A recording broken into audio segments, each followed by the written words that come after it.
সুপ্রিয় দর্শক, আমাদের বিষয়গুলো আপনারা সবই দেখলেন এবং আমাদের এই পোল্ট্রির খামারিদের জন্য নতুন একটা ভবিষ্যৎ।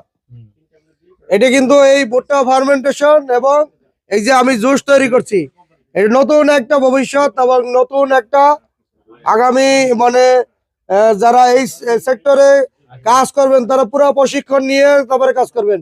শেডের ভিতরে কোনো রকম পলিথিন, ত্রিপল, উত্তর দক্ষিণ শেড করা যাবে না, তাহলে আমাদের লস হবে। এগুলো প্রশিক্ষণ নিয়েই তারপরে কিন্তু সেট করা লাগবে, তার আগে সেট করা যাবে না। এবং খাবারের প্রশিক্ষণ, এগুলো সবই কিন্তু প্রশিক্ষণের অংশ। প্রশিক্ষণ ছাড়া আপনারা এগুলো করতে পারবেন না, তাহলে আপনাদের লস হবে।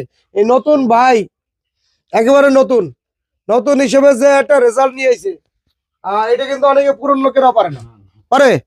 অর্থাৎ এটা প্রশিক্ষণ ছাড়া পারবে না। আর উনি তো প্রতিদিন আমার এসে যায়, মানে